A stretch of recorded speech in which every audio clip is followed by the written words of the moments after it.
Que le Seigneur vous bénisse. Merci d'être à ce rendez-vous. Merci pour votre fidélité envers votre Dieu. Ma prière, c'est que Dieu continue de vous bénir, continue à demeurer fidèle et que Dieu vous récompense parce qu'il sait récompenser la fidélité de son peuple. Que son nom soit élevé et glorifié. Nous sommes là pour notre culte. Par la grâce de Dieu, par la technologie, Dieu nous aide et nous le rendons gloire. Ce matin, nous allons parler de Dieu. Dans sa parole, nous voulons aborder un thème important, quand Dieu parle. Quand Dieu parle, quand il parle à son peuple. Nous allons explorer à travers la Bible différents moments où Dieu a parlé et les différentes manières dont il a parlé, les différentes personnes à qui il s'est adressé et quelle fut la réaction de toutes ces personnes. Parce qu'il est important pour nous de savoir que Dieu est un Dieu qui n'est pas muet, parce qu'il est le Dieu vivant et vrai, celui qui a créé la parole.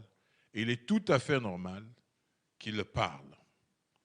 Nous allons commencer en ouvrant nos Bibles dans le premier livre de la Bible, c'est-à-dire la Genèse. Et nous lirons à partir du verset 1er jusqu'au verset 3. Nous introduisons notre message de ce matin par ces 3 versets. Voici ce qui est écrit. Au commencement, Dieu créa les cieux et la terre. La terre était informe et vide. Il y avait des ténèbres à la surface de l'abîme et l'Esprit de Dieu se mouvait au-dessus des eaux. Dieu dit que la lumière soit et la lumière fut. Nous voyons par là que Dieu a parlé parce qu'il n'est pas un Dieu muet. C'est la première chose que Dieu fait. Il parle. Il s'adresse à l'humanité. Et ici, dans la création, vous constaterez que Dieu, la première chose qu'il fait, c'est parler. Vous avez dans le verset 3, le verset 6, verset 9 et le verset 11. Dans ces premiers versets de la Genèse, dans son chapitre 1er, il est partout écrit, il est dit, et Dieu dit, Dieu dit, Dieu dit. Et Dieu, à chaque fois, parle. Et c'est parce qu'il a parlé que les choses se sont mises en mouvement.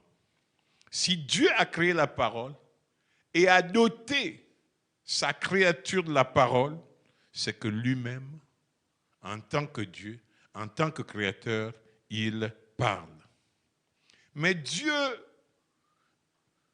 non seulement il parle, mais sa voix se fait entendre. Il ne parle pas dans le vide, il ne parle pas qu'à la nature, il parle aussi aux êtres qu'il a créés. Et chacune de ces créatures, chacune de sa création devrait reconnaître quand Dieu parle. Parce que c'est nécessaire. Dans le chapitre 10 du livre de Jean, cette fois-ci dans le Nouveau Testament, dans ce verset 27, il est dit ceci. Jean, chapitre 10, verset 27, il est dit « Mes brebis entendent ma voix, je les connais, elles me suivent. » Les brebis du Seigneur entendent sa voix et suivent. Parce que entre le berger et les brebis, il y a une certaine cohésion. Ils s'entendent. Dieu parle et tout à fait normal, sa création doit entendre quand il parle. Si Dieu parle, les humains aussi parlent. Dans nos vies, nous avons des amis, nous avons des relations. Et dans ces relations, nous pouvons facilement identifier le timbre vocal d'une personne qui nous est proche. Et même lorsque nous passons par des moments difficiles, lorsque nous sommes en danger, lorsque nous courons un danger et qu'on entende en ce moment la voix d'une connaissance, il y a une certaine assurance qui va nous habiter à partir de ce moment-là. Parce que, habitués à cette personne, nous pouvons facilement identifier son timbre vocal. Nous savons que c'est un tel qui m'appelle. Même si nous sommes dans le noir, nous sommes aussitôt rassurés parce qu'elle nous parle, parce qu'on a entendu sa voix. Même si on avait peur, si on marchait dans le noir et qu'on paniquait et que quelqu'un nous appelle, on reconnaît le timbre vocal, on se dit « Ah, je suis rassuré ». Donc, Dieu est un Dieu qui parle. Il parle avec son langage à lui. Et cela est très important que nous puissions comprendre le langage de Dieu. Il peut être audible ou de différentes manières. Et par moments aussi, Dieu parle par le silence. Parce que le langage de Dieu, quelle que soit la forme, demeure éloquent. Mais vraiment éloquent, les amis, quand il parle. Regardons dans l'histoire. Qu'est-ce que la Bible nous rapporte? Voyons l'histoire. Nous retiendrons qu'à l'époque, par exemple, du sacrificateur Élie, au moment où Samuel grandissait, il nous est dit que Dieu avait gardé silence, que Dieu n'avait plus parlé pendant longtemps. Les hommes n'avaient plus entendu la voix de Dieu. Ce qui veut dire que le peuple d'Israël, à cette époque, n'avait aucune orientation de la part de Dieu, aucune guidance. Ils étaient là sans Dieu, sans la parole de Dieu. Personne ne parlait. Et quand Dieu ne parle pas, il y a des conséquences dangereuses. Si vous êtes un bon lecteur de la Bible, certainement vous avez lu le livre de Juges. Et dans le livre de Juges, vous voyez combien le peuple d'Israël s'est comporté. Et la Bible a raison lorsqu'elle dit « Faute de connaissance, le peuple périt ». Parce que si Dieu qui donne la connaissance, si Dieu qui donne des instructions, si Dieu qui doit guider, comme un père doit guider son enfant, comme une mère doit guider sa fille, s'il ne parle pas, alors chacun cherche pour entendre une voix et qui deviendra son guide? Parce que l'homme a besoin qu'on le guide. L'homme a besoin d'être conseillé parce que c'est tout à fait normal. Et si Dieu ne parle pas, la Bible dit que le peuple est un peuple sans frein. C'est un peuple égaré. Un peuple qui s'égare, un peuple qui se perd. Et ce n'est plus normal à partir de ce moment-là. Cette période de l'histoire est sombre. Oui, Israël a traversé une période sombre. Et c'était difficile pour l'humanité. Parce que si Dieu ne parle pas, qui devra parler? Nous voyons, en étudiant les Saintes Écritures, la période intertestamentaire, entre les deux testaments, les 400 ans qui se sont écoulés, l'histoire nous enseigne encore que Dieu avait gardé silence. Et vous connaissez, pour ceux qui ont étudié l'histoire de la Bible, que pendant cette période, c'était difficile pour le peuple d'Israël. Et c'est ça quand Dieu ne parle pas. Quand il ne parle plus, c'est difficile. Mais par moments, nous avons l'impression que Dieu ne parle pas, mais pourtant il parle. Et il parle de différentes manières. Oui, notre Dieu est un Dieu spécial. Quand il parle, par moments, nous sommes étonnés de la manière dont il parle. Il ne parle pas comme les humains. Parce qu'imaginez si vous croisez un être humain en train de parler à un mur ou en train de parler à une vache, et même à son chien, par moments on peut se dire n'a-t-il pas déboulonné? N'est-il pas devenu fou? Quand nous croisons quelqu'un en route qui marche, s'arrête et parle seul, on se dit ah, celui-là il a des problèmes. Mais Dieu parle, et quand Dieu parle, par moments c'est terrible. On se pose la question, mais vraiment, que se passe-t-il? Nous avons plusieurs exemples dans la Bible. Rendez-vous compte que Dieu parle aux morts. On nous dit dans le Nouveau Testament, à l'exemple de Lazare, une histoire bien connue de toute l'humanité, je crois, Dieu parle aux morts. On nous dit, voici un mec qui est mort il y a 4 jours. Il est en état de décomposition et Dieu vient, il se pointe là, il dit, ouvrez le tombeau. Mais les hommes, dans leur bon sens, entre parenthèses, diront, mais oh, Jésus, Ce gars est déjà décomposé. Il n'y a plus de solution pour lui. Et là, Dieu parle. Il dit, ouvrez. Et il s'adresse à Lazare, qui est couché dans le tombeau, qui est en état de décomposition. Il dit, Lazare, sors. La conséquence directe du langage de Dieu, c'est que Lazare va apparaître devant le public. Et le public est surpris. Oui, Dieu, quand il parle, même les morts entendent. Même les morts ressuscitent quand Dieu parle. Une autre histoire, il se pointe dans une famille où le père est désemparé parce que sa fille est décédée. Il vient, il rentre dans la chambre, il s'assoit à côté de la jeune fille et dit « Talita Koumi ». En traduction, petite fille, lève-toi. Et que se passe-t-il? Elle se lève. Parce que quand Dieu parle, même les morts entendent. Ce n'est pas notre tradition où nous prétendons parler aux morts. Et il n'y a jamais rien. Où on va, on dépose une bouteille de bière sur une tombe. Vous pouvez revenir 5 ans après, si un ivrogne n'est pas passé par là pour la boire, vous trouverez elle est là, remplie de poussière. Non, quand l'Éternel des armées parle, même si tu es dans une tombe, tu ne peux pas ignorer la voix de Dieu. Donc aucun homme sur la terre ne peut dire quand Dieu parle, il n'entend pas. Les esprits impurs, les démons, dans la Bible, nous voyons à maintes reprises, quand Dieu parle, les démons obéissent, ils se soumettent. Ne nous a-t-il pas donné une portion d'autorité en disant, au nom de Jésus, vous chasserez les démons et les démons s'en iront? L'Église d'aujourd'hui n'exerce-t-elle pas cette autorité?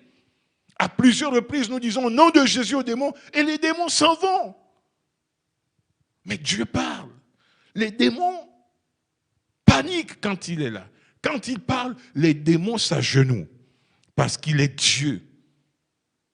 Parce qu'il est l'Éternel, les amis. Dieu parle. Il dit à la maladie, sors de ce corps. Et la maladie sort du corps. Comment fait-elle pour entendre la voix de Dieu, la maladie? Pour obéir à Dieu. Nous avons dans la Bible une histoire dans 1 Roi 17. Vous verrez dans cette histoire formidable que certainement vous aviez lu. Il s'agit d'Élie dans le torrent. Élie est tourmenté, Élie a des problèmes. Il fuit parce qu'il craint pour sa vie. Il se trouve dans une situation où il est seul. Il ne sait pas où tu veux manger. Et là, Dieu, Seigneur, que ton nom soit béni parce que tu es merveilleux. Il parle à un oiseau. Il donne des instructions à un corbeau. Il dit, va, prends de la viande et nourris mon serviteur Élie. Prends du pain et amène ce pain à mon serviteur. La Bible, le livre qui ne ment pas, le livre de la vérité nous dit que l'oiseau, le corbeau a obéi. Même un oiseau entend quand Dieu parle, les amis. Un jour, Dieu sur terre, Jésus-Christ marchait. Et la Bible dit qu'il eut faim. Il voulait manger des figues. Il voit un figuier. Et il n'y avait point de figues. Et là, il prend autorité. Il s'adresse à l'arbre. Il dit, toi, figuier, à partir de ce jour, tu ne produiras plus. Tu vas dessécher. Et la Bible nous dit, les secondes qui ont suivi, l'arbre était sec. Même les fruits. Voyez-vous? Même un arbre obéit quand Dieu parle. Cette histoire, vous la trouvez dans Marc, chapitre 11. À partir du verset 13, vous verrez ce qui s'est passé avec cet arbre. Parce que Dieu parle. Même le bois entend quand Dieu parle. Je ne sais pas si l'arbre, le bois a des oreilles pour entendre, mais ce que je sais, ce que je crois, c'est que Dieu a parlé, le bois a entendu et le bois s'est soumis à Dieu. C'est ce que je retiens ici. Nous allons plus loin. Nous voyons Dieu s'adresser même à l'eau. L'eau là, l'eau. Il s'adresse à l'eau. Il s'adresse à la mer.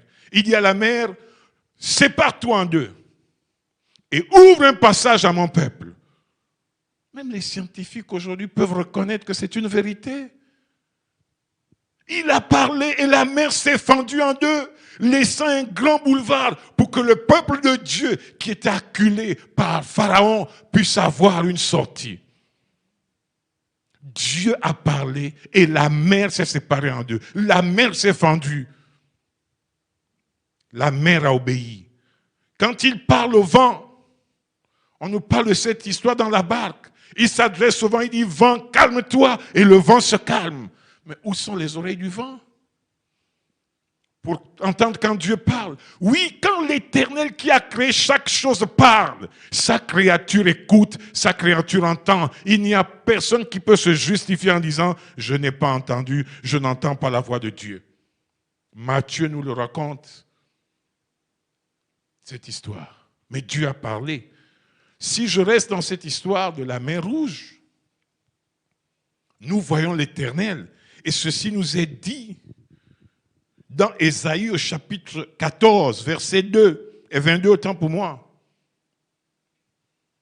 Qu'est-ce qu'il dit Ésaïe?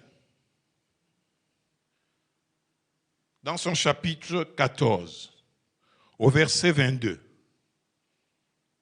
il est clairement signifié dans ce passage que Dieu, là encore, va faire quelque chose. Il dit, Exode, autant pour moi, excusez-moi, Exode 14, verset 22. Veuillez m'excuser, c'est Exode, chapitre 14, verset 22, et non Ésaïe.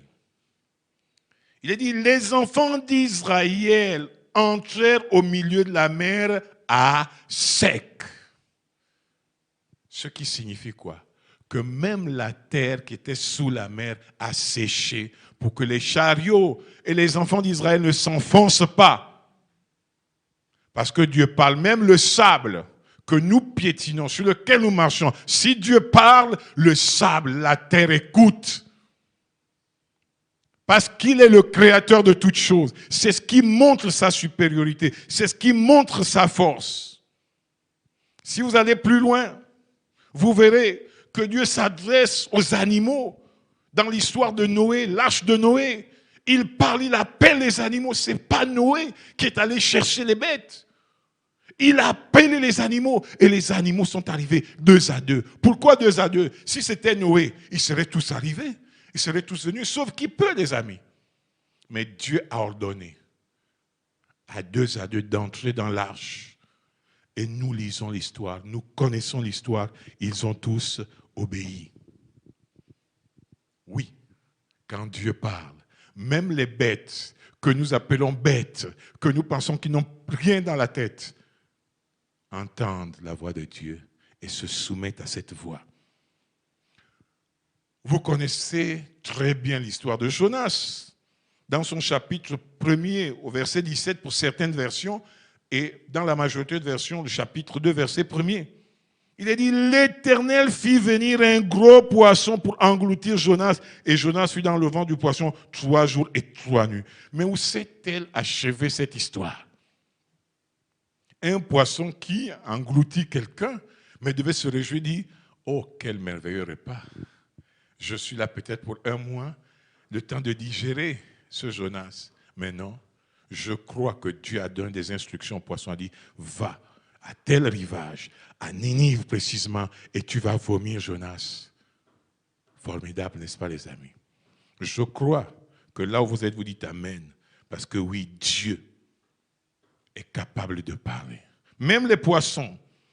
Vous voyez la marche d'Israël au désert. Il parle au rocher pour que le rocher produise de l'eau à son peuple. Wonderful, n'est-ce pas? Il parle au rocher et le rocher va suivre le peuple d'Israël. Même la magie a menti, les amis. Il n'y a que Dieu pour faire ça. Et quand il parle, même la pierre, le caillou là, obéit à la parole de Dieu. Si nous allons dans le livre de Josué au chapitre 10, si vous lisez le verset 12 et 13, vous comprendrez. Il est dit, alors Josué parla à l'Éternel. Josué parla à l'Éternel le jour où l'Éternel livra les Amoréens aux enfants d'Israël. Et il dit en présence d'Israël, soleil, arrête-toi.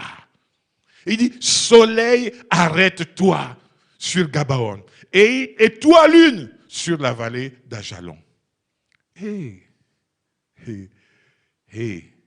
Dieu a parlé, le soleil a dit, aujourd'hui je ne rentre pas dormir. Je n'irai pas à l'ouest, je m'arrête ici. Là où on m'a demandé de m'arrêter. La lune dit, oh, je n'avance pas non plus parce que le maître a parlé, alors je me soumets. Pendant que le peuple d'Israël marchait au désert, Dieu donne des instructions à la nuée. Il donne des instructions à la colonne de feu. Quand le peuple d'Israël devait se déplacer, Dieu dit à la colonne de feu, avance, si c'était la nuit. Ou à la nuée, avance. Ou arrête-toi, reste là tant de jours. Et cela fut ainsi. Parce que notre Dieu est formidable. N'est-ce pas? Oui, nous pouvons dire Amen et gloire à ce Dieu parce que nous le servons, parce que nous le connaissons. Une autre chose étonnante, quand je vous dis que si vous croisez quelqu'un en train de parler seul ou parler à un mur, vous dites ça ne va pas. Mais Dieu, il parle à des choses et ces choses obéissent. Il trouve dans une vallée des ossements desséchés. Desséchés, hein? Des ossements desséchés. Et là, il parle aux ossements. Alléluia. Que Dieu soit béni. Il parle aux ossements et les ossements se mettent en mouvement. Qui a donné des pieds aux ossements? Où on trouvait cette force, cette traction pour les pousser les uns contre les autres? Mais quand Dieu parle, tout se met en mouvement. Quand Dieu parle, même les ossements desséchés se soumettent, se mettent en mouvement, obéissent à la parole de Dieu. Du néant, il appelle la chair à recouvrir ses ossements. Et on dit qu'ils étaient là tous comme des cadavres, morts. Et il va souffler la vie sur les morts. Il va parler et le souffle de vie va pénétrer chacun. Chers amis, mes frères, mes sœurs, mes bien-aimés dans le Seigneur, quand Dieu parle avec autorité du trône de la grâce, de son trône dans le ciel, je crois qu'il n'y a qu'une seule chose à faire. Comme tous ces éléments que nous avons vus tantôt, nous devons simplement incliner la tête et nous soumettre. Nous dire, oui Seigneur, j'ai entendu quand tu parles. Et je me soumets. Dieu parle encore, les amis. Et il faut que quand il parle, notre conscience se réveille.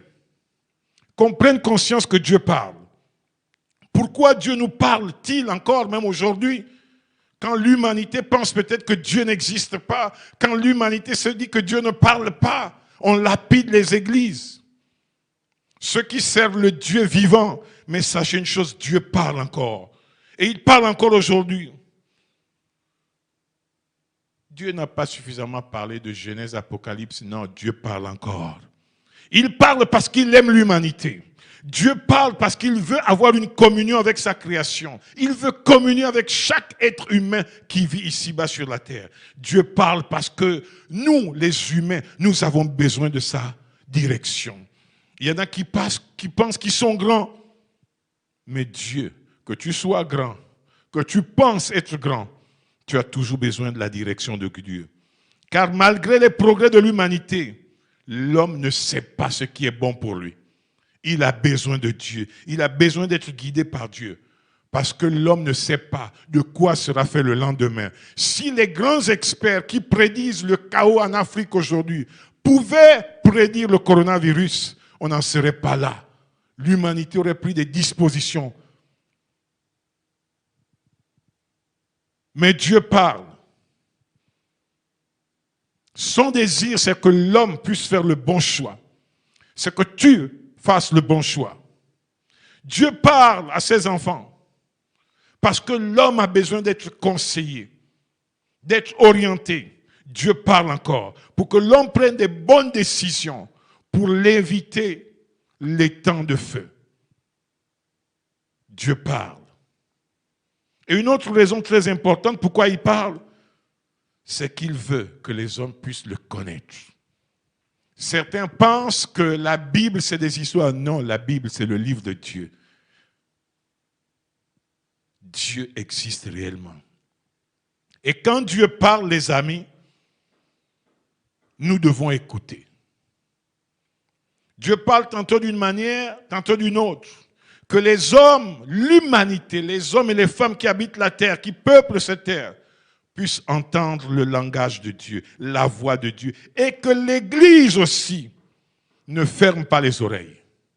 Que l'Église entende la voix de Dieu. Quand Dieu parle, ces brebis entendent sa voix. Ces brebis reconnaissent sa voix. Et ces brebis suivent leur Dieu. Quand il parle, que chacun prête attention. Que chacun fasse attention quand Dieu parle. Nous devons écouter le langage de Dieu. Il parle tantôt d'une manière, tantôt d'une autre. Mais nous devons écouter. Mais écouter ne suffit pas, chers amis. Il faut mettre en pratique. Il faut obéir à Dieu lorsqu'il nous parle. La Bible déclare, l'obéissance vaut mieux que les sacrifices. Oui, l'obéissance vaut mieux que les sacrifices. L'humanité a intérêt à écouter Dieu quand il parle. Les hommes sont davantage rebelles. Pourquoi? Vous vous rendez compte? C'est très important pour nous. Ils sont plus rebelles que la nature. Mais comprenons une chose, ne fermons pas les yeux. Ne faisons pas taire la voix de la conscience. Ouvrons les yeux, regardons autour de nous ce qui s'y passe. Dieu nous interpelle, Dieu nous parle. Il y a un langage. Mais si en ce moment personne ne veut écouter, alors, chers amis, c'est très dangereux. L'humanité est en danger à partir de ce moment parce que personne ne veut écouter ce que Dieu dit. Ne refusons pas, ne renions pas qu'en ce moment Dieu parle. Ne faisons pas comme ceux qui veulent se rebeller. Voyez-vous ce que le diable fait? Il aveugle les gens en ce moment. Et même les chrétiens sont aveuglés. Personne ne veut suivre. C'est en ce moment où l'humanité doit se repentir qu'il se passe des choses. J'espère qu'elles ne sont pas vraies. Quand on veut expérimenter des vaccins sur une certaine partie de l'humanité, nous devons, s'il vous plaît, comprendre que l'heure est grave et chercher. Église, jeûnons, prions, repentons-nous pour l'humanité, cherchons la face de Dieu. C'est pour cette raison que Christ nous préserve. C'est pour cette raison que Christ veille sur nous. Et c'est pour cette raison qu'il n'est pas encore là. Parce que nous devons nous incliner devant Dieu. Et nous devons obéir. La Bible dit, le Seigneur viendra comme un voleur. Mais quand il viendra, la Bible nous dit qu'il y aura des personnes qui ne l'auront pas encore accepté. Il n'attendra pas que toute l'humanité se donne au Seigneur. Alors sois sage.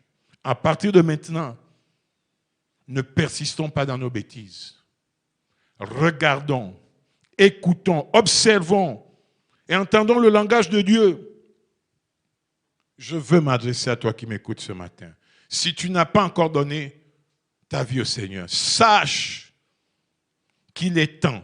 Regarde ce qui se passe. Ce qui se passe est inédit, est particulier. L'humanité entière est confinée. Les hommes partout ont peur d'un ennemi invisible.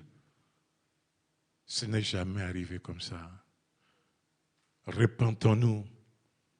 Dans 1 Chronique au chapitre 12, verset 32, il nous est parlé du peuple d'Israël, mais parmi ce peuple, il y avait une tribu, les fils d'Issachar. On dit qu'ils avaient l'intelligence des temps pour savoir ce que devait faire Israël. Nous aussi, nous devons demander cette intelligence pour comprendre en quel temps nous sommes et savoir ce que nous devons faire en ce moment particulier. Que celui qui n'a pas encore Jésus-Christ ou qui joue avec le Seigneur se repente, se détourne de sa mauvaise voie et vienne vers le Seigneur. Même là où tu es, tu peux prier ce matin. Tu peux dire, Seigneur, je te demande pardon. Je veux t'accepter comme mon Seigneur, mon Sauveur. Parce qu'on ne sait pas de quoi sera fait le lendemain. Quand Dieu parle, chacun doit entendre. Chacun doit entendre. C'est vrai que certains pensent être forts, grands et puissants sur la terre. Mais sachez une chose, le coronavirus vient de nous démontrer que toute l'humanité, il n'y a de puissant que Dieu. Personne d'autre n'est puissant dans l'humanité. Il n'y a de puissant que l'Éternel. Et oui, il vient de le démontrer. Nous comptons sur sa grâce. Que Dieu soit béni. Que chacun d'entre nous puisse savoir que Dieu a parlé aux animaux. Il a parlé à la nature. Il a parlé à la pierre. Il a parlé aux poissons. Il a parlé aux oiseaux. Il a parlé aux arbres. Il a parlé à toutes choses. Et tous ont obéi. Ce n'est pas à l'homme de désobéir, mais l'homme doit obéir. Est-ce que nous pouvons nous incliner et prier? Demandez au Seigneur de nous aider. Nous allons demander au Seigneur de nous venir en aide. Notre premier sujet, c'est que Dieu rende l'humanité sage pour comprendre quand Dieu parle. Que Dieu rende les humains sages pour comprendre, pour entendre le langage de Dieu, pour identifier ce que Dieu est en train de nous dire. Inclinons-nous, que là où vous êtes, chacun s'abaisse et commence à prier. Demandons au Seigneur de le rendre sage, de rendre sa famille sage, de rendre ses proches sages, de rendre sa nation sage. Prions le Seigneur. Seigneur, nous venons devant toi nous incliner, nous prosterner, parce que tu es Dieu qui a fait le ciel et la terre. Toi qui connais le lendemain, toi qui vois ce que nous ne voyons pas encore, toi qui es tout puissant. Oui, Seigneur, en ce moment, personne ne peut douter, remettre en doute ta capacité, ta puissance, ta grandeur. Nous te prions, notre Dieu. Rends l'humanité sage. Rends les hommes sages. Seigneur, les orgueils ont été abaissés, mais malgré ça, beaucoup ne veulent pas comprendre. Rends l'homme sage pour qu'il se détourne de ses mauvaises voies, qu'il puisse se repentir, qu'il puisse s'incliner devant toi, qu'il te demande pardon, Seigneur. Oui, que chacun entende ta voix, que chacun comprenne ton langage et qu'il marche à nouveauté de vie avec toi. Seigneur, étends ta main, rends toute l'humanité et particulièrement l'Église, que l'Église soit sage, que les chrétiens soient sages. Seigneur, interviens. Nous savons que ce que nous te demandons n'est pas impossible, parce que tu es tout puissant, tu peux le faire. Fais quelque chose au nom puissant de Jésus-Christ. Au nom puissant de Jésus-Christ, Seigneur, que ton peuple prie et que l'humanité devienne sage. Que les dirigeants de l'humanité soient sages, Seigneur. Que les peuples qui habitent la terre soient sages. Merci de bénir. Merci de faire grâce. Que la gloire te revienne. Au nom de Jésus, amen. Notre deuxième sujet, nous disons comme les fils d'Issachar, Seigneur, rends-nous capables de comprendre en quel temps nous sommes. Oui, que chacun, Dieu suscite un réveil dans l'esprit de chacun, dans la conscience de chacun. Oui, Zorobabel et ses contemporains s'étaient endormis sur l'œuvre de Dieu. Il est dit que Dieu réveille l'esprit de Zorobabel et tous ses contemporains. Que Dieu réveille notre esprit pour que nous soyons sages, pour que nous soyons comme les fils d'Issachar, pour comprendre dans quelle période nous sommes, pour que chacun cherche la face de Dieu. Seigneur, étends ta main, parce que tu es Dieu, étends ta main. Seigneur, les fils d'Issachar pouvaient identifier à quelle période ils étaient, à quel moment ils étaient. Et nous te demandons de nous aider, afin que nous soyons capables de comprendre. Seigneur, que tous les voiles tombent maintenant, que tout bouchon tombe, que tout écaille tombe de nos yeux. C'est que notre conscience se réveille au nom puissant de Jésus-Christ pour voir, pour comprendre, pour prendre conscience, pour réaliser en quelle période nous sommes, en quel moment nous sommes, Seigneur. Oui, que chacun, Seigneur, revienne de tout son cœur. Que chacun revienne de tout son cœur. Que chacun cherche l'Éternel. Que chacun comprenne le langage de Dieu. Et qu'il soit béni pour échapper au châtiment à venir. Parce que Jésus-Christ revient bientôt. Jésus-Christ revient bientôt. Seigneur, étends ta main sur nous. Rends-nous capables. Donne-nous cette capacité qu'avaient les fils d'Issachar. De savoir qu'en telle période, voilà ce que je dois faire. C'est pas seulement regarder la télévision. C'est pas seulement murmurer, critiquer. C'est pas seulement passer du temps sur les réseaux sociaux. Mais c'est de passer du temps devant Dieu. C'est de me consacrer à Dieu. Oui, se repentir pour son mal et le mal de sa nation. Que ton nom soit béni. Au nom de Jésus, amen. Nous allons terminer avec ce dernier sujet. Demandons à Dieu de mobiliser l'Église dans l'intercession. Que l'Église se mobilise dans l'intercession. Parce que Dieu veut que l'Église prie. Seigneur, nous te prions pour l'Église. Même si nous sommes dans nos maisons, nous sommes toujours l'Église, Seigneur. Même si chacun dans sa maison, avec sa famille, Seigneur, que le sommeil spirituel disparaisse. Au nom de Jésus-Christ. Que la fatigue disparaisse. Que la négligence disparaisse, Seigneur. Que la distraction qu'amène le diable disparaisse. Que les problèmes qui nous envahissent disparaissent, Seigneur.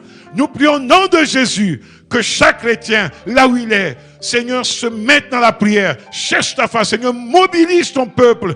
Que ton armée se lève et commence à intercéder. Oui, Seigneur, que des prières montent de la terre, partout sur la terre entière. Seigneur, que la prière monte vers le ciel de gloire. Oui, Seigneur, étends ta main pour que chacun revienne à la chambre haute. Pour que chacun reparte à la chambre haute. Pour que chacun intercède. Pour que chacun prie. Pour que chacun cherche la face de Dieu. Tu es l'Éternel. En toi, nous avons mis notre foi et notre confiance. Que ton nom soit béni. Au nom de Jésus, amen. Seigneur, je veux te rendre grâce pour ce moment et te prier pour ta parole. Seigneur, interpelle-moi, interpelle mon frère, interpelle ma soeur, interpelle celui qui nous a entendus ce matin. Qu'il y ait une prise de conscience, que ta parole ait de l'effet au nom de Jésus-Christ dans nos vies. Merci pour ce moment. Bénis tout ton peuple. Seigneur, bénis la semaine qui commence. Et donne-nous, Seigneur, d'être sages. Que la gloire te revienne parce que tu es juste. Que la gloire te revienne parce que tu es saint. Merci de nous bénir et de nous faire grâce. À toi la gloire. À toi l'honneur. Au nom de Jésus. Amen. Que le nom du Seigneur soit béni. Que le nom du Seigneur soit élevé, exalté, parce que Dieu est bon. Je voudrais simplement vous dire que nous nous retrouvons mardi, mais mardi, nous aurons jeûne et prière. Les sujets vous seront donnés dans les différentes cellules. Que Dieu vous bénisse. Merci de nous avoir suivis. Demeurez dans la grâce et dans la paix du Seigneur. Amen.